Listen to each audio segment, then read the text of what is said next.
The things that I want to address about Pandora kind of boil down to three things. One, the design of the park. I don't feel like it's a park that you linger in. In Cars Land, in Toy Story Land, even in Avengers Campus and Galaxy's Edge, you can kind of linger and just kind of walk around and sit down and look at characters or whatever. I don't feel that way about Pandora. And I think it's because there is no outward facing attraction and there's nothing making up for it. So there are no outward facing attractions in Avengers Campus or Galaxy's Edge. Like you can't see the attractions, but Galaxy's Edge has the Millennium Falcon. Avengers Campus has all the characters. The scenery is absolutely gorgeous in Pandora, but there's nothing to do unless you're standing in line for a ride. There's nothing to look at except for the waterfall. And I think to a point, like, you can only look at a Disney waterfall for so long before you're like, oh, wait, like, I'm at Disney World. Let me go do other stuff. You know what I'm saying? Like, it's different than admiring the Millennium Falcon. In terms of attractions, I actually think it's pretty. I wish there was one more.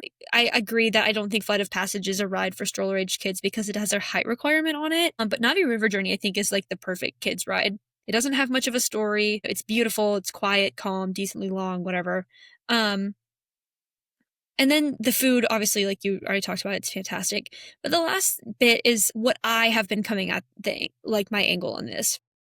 When we first visited Pandora, we had not seen Avatar. Like, we didn't know a thing about Avatar. I didn't know a thing about Avatar. Like, I didn't know about the Na'vi. Like, I thought they were all just called avatars. Like, I genuinely had no idea. And I was still really able to enjoy every single thing that we did because it was just gorgeous. And I think that, like, something that the other lands don't have that Pandora does is just how beautiful it is. Like, I think Galaxy's Edge is really cool to look at, and I think Toy Story Land is really nostalgic, and I think Cars Land is really, also got that nostalgia to it.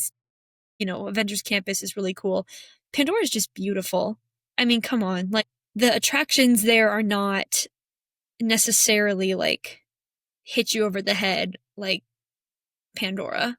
So I guess I guess all this is to say, like, I think Pandora holds up, like, against these other four really well because I personally know that you can go into that park knowing not a lick of knowledge about the IP and still really truly enjoy that experience. I don't know. I think it arguably holds up pretty well against Avengers Campus, at least because the food is just better. Like, I'm more likely to eat there anyway.